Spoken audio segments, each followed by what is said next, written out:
नमस्कार साथियों, कैसे हैं आप लोग। उम्मीद है आप लोग अच्छे होंगे, मस्त होंगे, स्वस्थ होंगे और अच्छे से पढ़ाई कर रहे होंगे। तो आज हम आपको कराने वाले हैं क्लास 12 नागरिक शास्त्र का चैप्टर 2, जिसका नाम है सत्ता के वैकल्पिक केंद्र।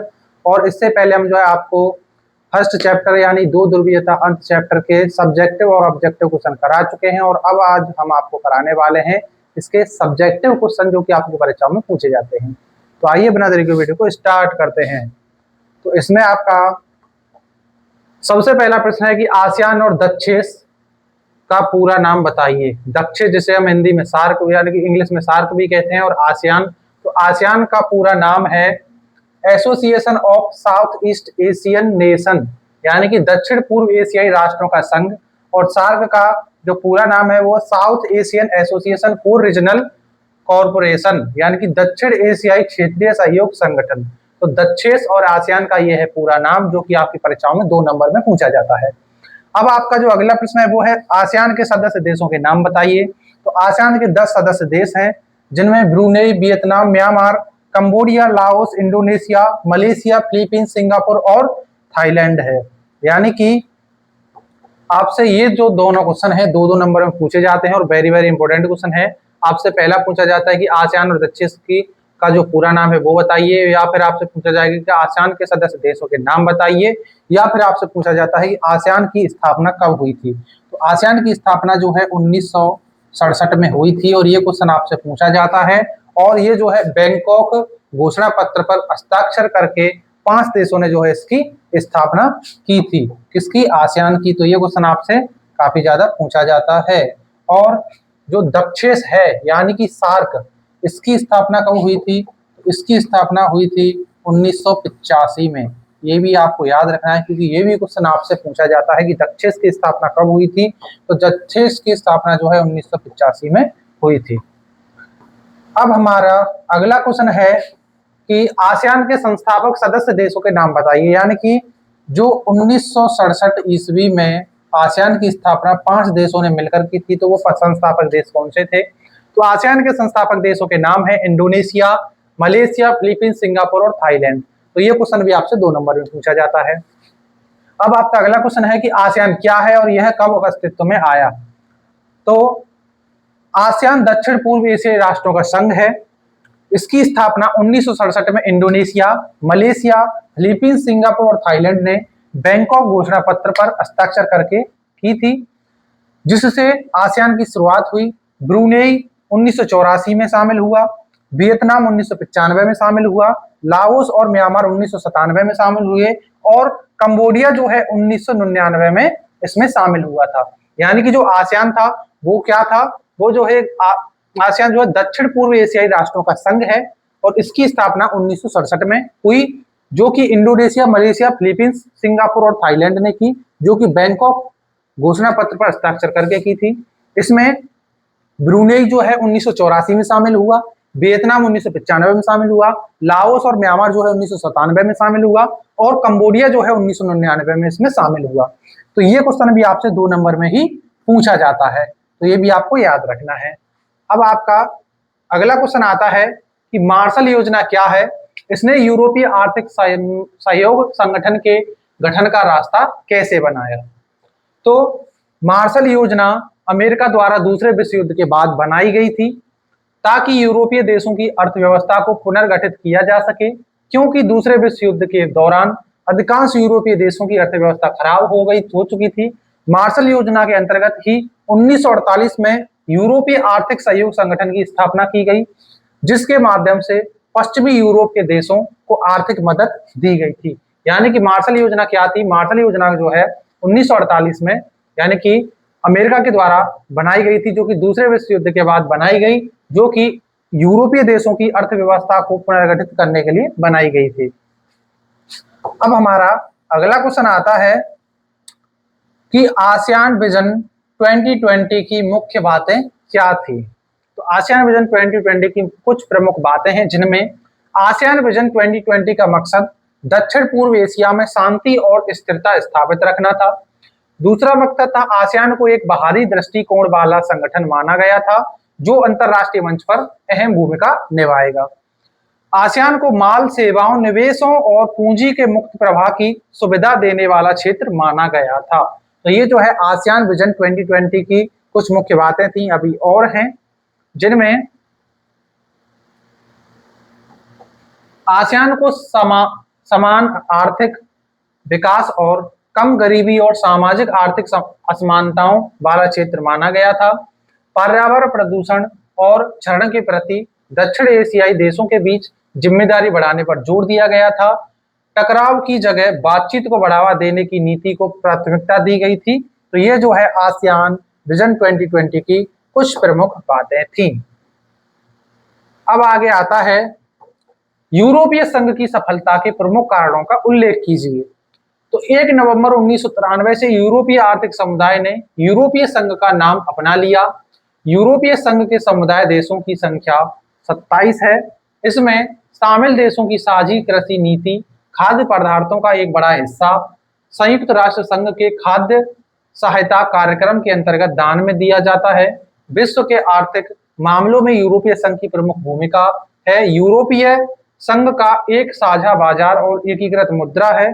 यूरोपीय संघ एक अधिराष्ट्रीय संगठन है। यूरोपीय संघ की सफलता के कारण हैं जो अभी हम आपको नीचे बताने वाले हैं।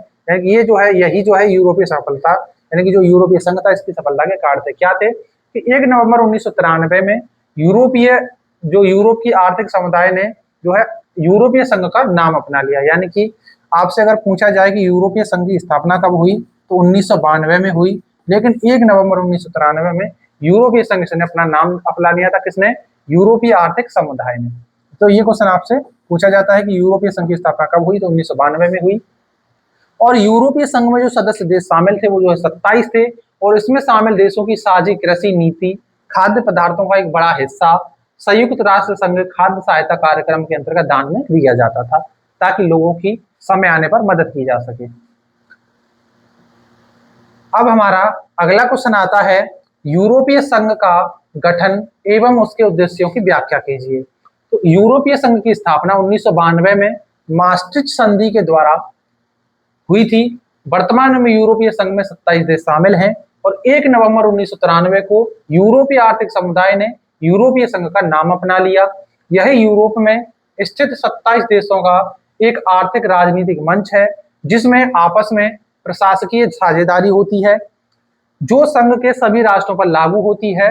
यूरोपीय संघ के 27 देशों के नाम हैं: Austria, Belgium, Bulgaria, Croatia, Cyprus, चेक गणराज्य, Denmark, Estonia, Finland, France, Germany, Greece, Hungary, Ireland, Italy, Latvia, Lithuania, Luxembourg, Malta, Netherlands, Poland, पुर्तगाल, रोमानिया, स्लोवाकिया, स्लोवेनिया, स्पेन और स्वीडन। तो ये 27 देश जो है किसमें शामिल हैं?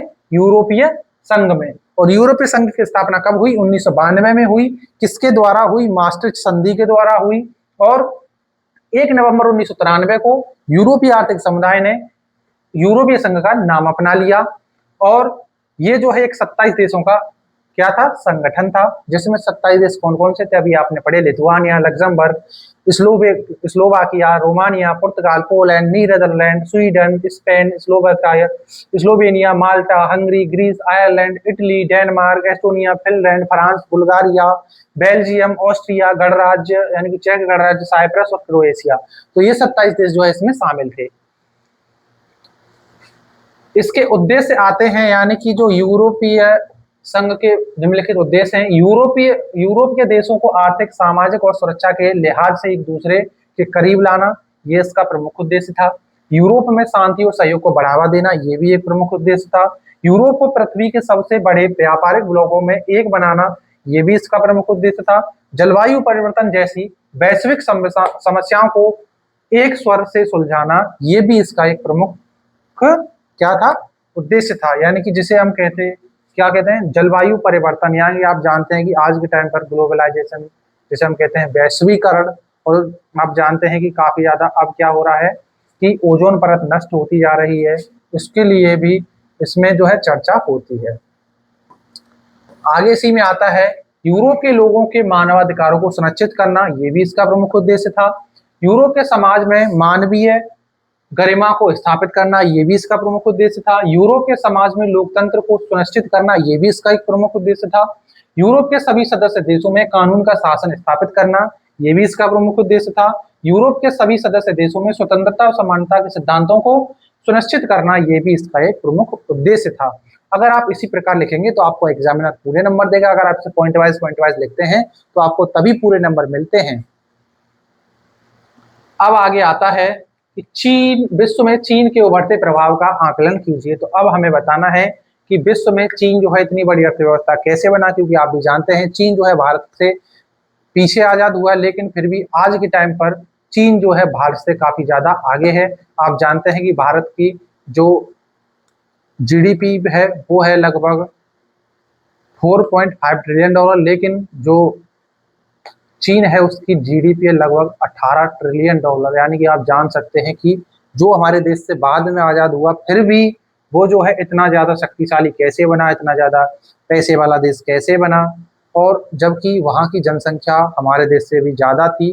अब आकर हमारे देश की जनसंख्या उससे ज्यादा हुई है, लेकिन वहाँ के जो राष्ट्रपति थे उन्होंने जो है अपनी जनसंख्या को अभिशाप नहीं माना, बल्कि उन्होंने वरदान माना अपनी जनसंख्या को, और लोगों को जो है काम करने के लिए प्रेरित किया, उन पर थोड़ा सा कष्ट किया, उन्हें यानी कि थोड़ा सा दर्द दिया, उन्हें काम करने के लिए मजबूर किया, तब जाके ये सब हुआ। तो इसमें आया क्वेश्चन हमारा कि विश्व में चीन के उभरते प्रभाव का आकलन कीजिए। तो चीन की अर्थव्यवस्था के बारे में सबसे हम पहले पढ़ेंगे। तो चीन की अर्थव्यवस्था में तेजी से विकास हो रहा है। 1978 के बाजार उन्मुख सुधारों के बाद से चीन की उत्पादकता में काफी बढ़ोतरी हुई। चीन दुनिया के तीसरे सबसे बड़े व्यापारिक वस्तुओं के निर्यातक देशों में से एक है।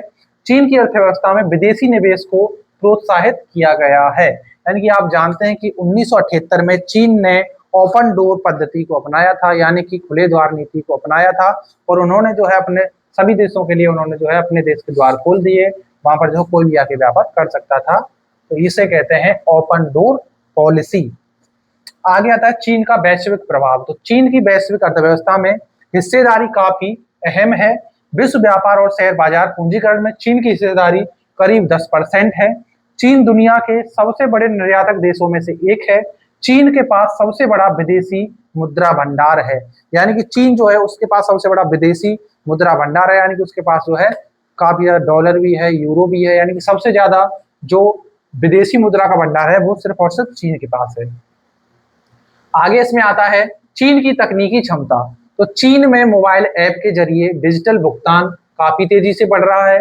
चीन में 1/3 से ज्यादा उपभोक्ता भुगतान अब कैशलेस करते हैं, यानी कि वो जो है कैश नहीं देते हैं बल्कि फोन से ही भुगतान करते हैं।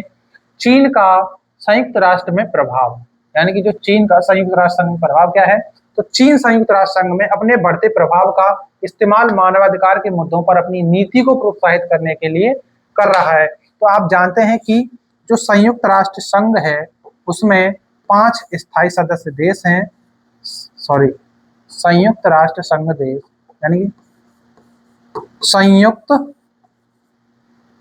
अरे क्या हो रहा है ये, संयुक्त राष्ट्र संघ, जिसकी स्थापना 24 अक्टूबर 1945 को हुई थी, और भारत इसमें 6 दिन बाद शामिल हो जाता है, यानी कि 30 अक्टूबर 1945 को भारत इसमें शामिल हो जाता है। और संयुक्त राष्ट्र संघ में 5 स्थायी सदस्य देश हैं, जिनमें अमेरिका, रूस, आपका चीन और फ्रांस और ब्रिटेन। तो ये जो है इसमें 5 सदस्य देश हैं जो कि क्या है, स्थायी सदस्य देश हैं। तो ये आपको याद रखना है। अब अगला आता है भारत और चीन के मध्य विवाद के 2 कारणों का उल्लेख कीजिए। तो भारत और चीन के मध्य विवाद के निम्नलिखित कारण हैं, जिनमें भारत और चीन के बीच सीमा विवाद और तिब्बत की समस्या सबसे बड़ी समस्या है। चीन सरकार हमेशा से तिब्बत की समस्या को बड़ा महत्व देती है, और वो जो है तिब्बत को अपना हिस्सा मानती है। तिब्बत का भूगोल और उसकी रणनीतिक स्थिति दोनों देशों के लिए महत्वपूर्ण है। चीन ने 1950 के दशक में जिंजियांग और पश्चिमी तिब्बत को जोड़ने वाली 1200 किलोमीटर सड़क का निर्माण किया था।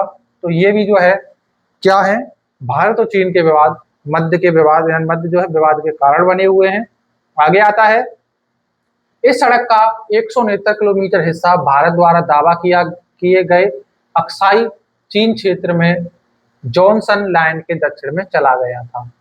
और भारत और चीन के बीच 1962 में युद्ध हुआ था, जिसे भारत चीन सीमा विवाद भी कहते हैं। आप जानते हैं कि 1954 में हुआ था पंचशील समझौता।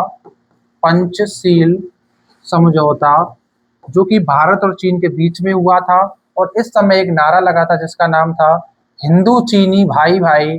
तो लेकिन 1962 में चीन जो है भारत को धोखा दे देता है और वो जो है भारत पर आक्रमण कर देता है, और वो जो है अक्साई चीन वाले क्षेत्र को अपने कब्जे में कर लेता है।